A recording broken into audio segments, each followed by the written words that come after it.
యాక్చువల్గా అది 2 టీఎంసీల కోసం 3 టీఎంసీల కోసం ప్లాన్ చేయబడ్డది. మోటార్లు మాత్రం 2 టీఎంసీల కోసం పెట్టిండ్రు. సివిల్ కన్స్ట్రక్షన్ 3 టీఎంసీల కోసం పెట్టిండ్రు. మీకు మళ్ళీ ఒకసారి అర్థం కావాలి. మొత్తం 3 టీఎంసీలు లిఫ్ట్ చేయాలి అనేది అప్పటి నిర్ణయం. కానీ మళ్ళీ నీటిలో మునిగి మళ్ళీ పని చేయాలి, సివిల్ కన్స్ట్రక్షన్ చేయాలంటే కష్టమవుతుంది, కాస్ట్ ఎక్కువ అవుతుంది. కాబట్టి సివిల్ కన్స్ట్రక్షన్ మాత్రం 3 టీఎంసీల కోసం చేసి పంపులు మోటార్లు మాత్రం 2 టీఎంసీల కోసం పెట్టిండ్రు. ఇది అప్ టు మిడిమానేర్ వరకు కూడా 3 టీఎంసీల కోసం అని ప్లాన్ చేసిండ్రు. నేను అలా జిల్లా మంత్రిని, నేను అప్పుడు ఆర్థిక మంత్రిని, జిల్లా మంత్రిని.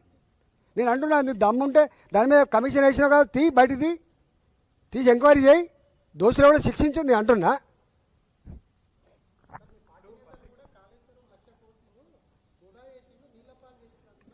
నేను దాని గురించి నేను 1,00,000 కోట్లు వృధా చేసిన గురించి నేను ఒకటే చెప్తున్నా.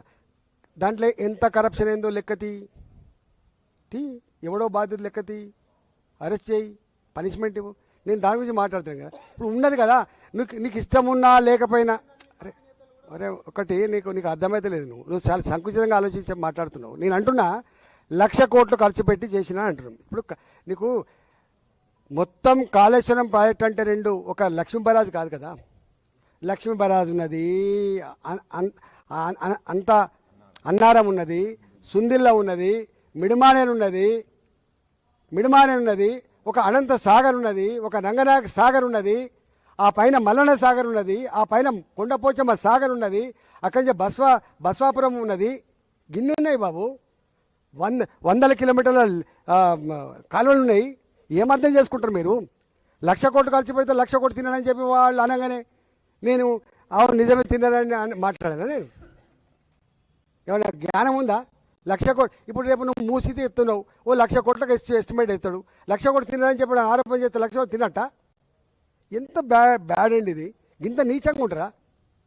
బదనాం చేయి, కానీ గిట్లా చేస్తే ప్రజలు హర్షిస్తారు అనుకుంటే మాత్రం మూర్ఖత్వం అయితే గుర్తుపెట్టుకో.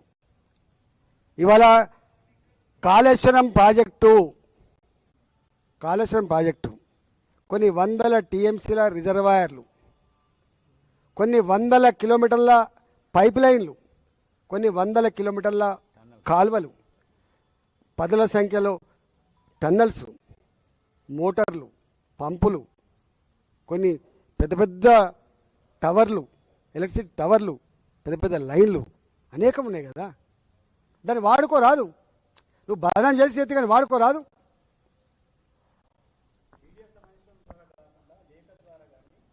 ఇప్పుడు వాళ్ళ ఇంటెలిజెన్స్ వాళ్ళు ఇక్కడ ఉండరా? వాళ్ళ ఇంటెలిజెన్స్ వాళ్ళు ఇక్కడ ఉండరు. పాయింట్ బై పాయింట్ ప్రతి వర్డ్ తీసుకుపోయి ముఖ్యమంత్రి చెప్తారు వీళ్ళు. నేను మాట్లాడుతున్న రికార్డే కదా ఇవ్వాలి. నేను మాట్లాడలే అని తప్పించుకుంటాట్టున్నా కదా, నేను మాట్లాడుతూనే ఉన్నా బాగా ఇక్కడ కూర్చొని. వాళ్ళకు భయం. అరే మాకేం భయమే? మేము బాధ్యతతో ఉన్నాం, మేము బేజాబ్తో పనిచేస్తున్నాం కాదు కదా, బాధ్యతతో ఉన్నాం. నేను మొదలే చెప్తున్నాను, నా పార్టీ కూడా రేపు రైతుల పంటలు ఎండిపోవాలని కోరుకుంటుందా? నా పార్టీ హైదరాబాద్ ప్రజానికాన్ని డ్రింకింగ్ వాటర్ రావద్దని కోరుకుంటుందా? నా పార్టీ క్రియేట్ చేయబడ్డ ఇన్ఫ్రాస్ట్రక్చర్ మట్ట కలిసి వాళ్ళని కోరుకుంటుందా? నా పార్టీ కూడా కోరుకుంటుంది. దీన్ని ఏమైనా వాడుకోనిరా అంటుంది, దానికోసం పైసలు ఇస్తుంది. ఇవన్నీ పైసలు కేంద్ర ప్రభుత్వం ద్వారా అనేక సంస్థల ద్వారా వచ్చినాయి కదా, పిఎఫ్సి ద్వారా వచ్చినాయి, అన్ని మొత్తం డబ్బులు అక్కడి నుంచి వచ్చినాయి కదా. డబ్బులు ప్రజలే కదా. మనకు సోయి ఉండాల్సింది ఎక్కడంటే 1,00,000 కోట్లు ఖర్చు పెట్టబడ్డాయి అనేది చెప్తుండ్రో.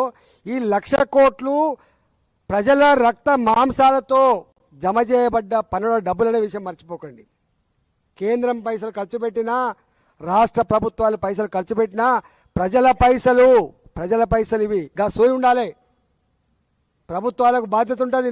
నువ్వేంటిది? నువ్వు ప్రభుత్వం అంటే ప్రజల పైసలకు, ప్రజల ఆస్తులకు కాపాడదాను అనే విషయం మనం ఎట్లా మర్చిపోతాను?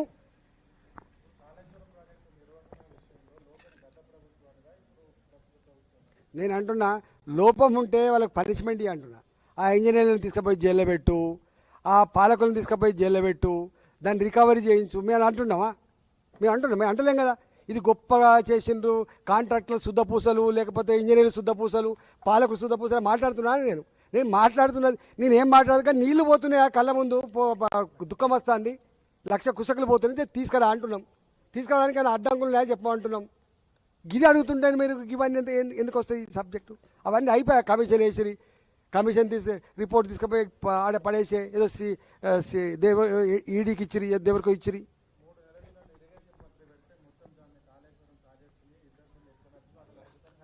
ఇక దాని గురించి నేను కామెంట్ చేయను. ఆయన ఎఫిషియన్సీ ఏందో, ఆయన అనుభవం ఏందో ఆయన అడగల, నన్ను ఎందుకు అడుగుతావు? నాకు అంత తెలివి లేదు.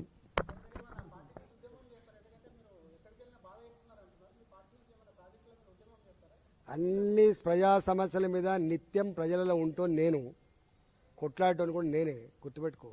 ఎక్కడ ప్రజలను ఇబ్బంది పెట్టినా, ప్రజల కళ్ళల్లో నీళ్ళు వచ్చినా అక్కడ ఈటలో ఉంటాడు కదా, నీకు తెలియదా? అవగాహన ఉండాలి కదా. నువ్వు ఏ ఛానల్ కోసం పనిచేస్తున్నావో దేనికోసం పనిచేస్తావో పక్కన పెట్టి, కానీ మన మిత్రులం కదా, ఫస్ట్ ఆలోచించి. రాజేంద్రన్న ఏం కొట్లాడతాడు? రాజేంద్రన్న AK-47 తీసుకొచ్చి కంతకు పెట్టిన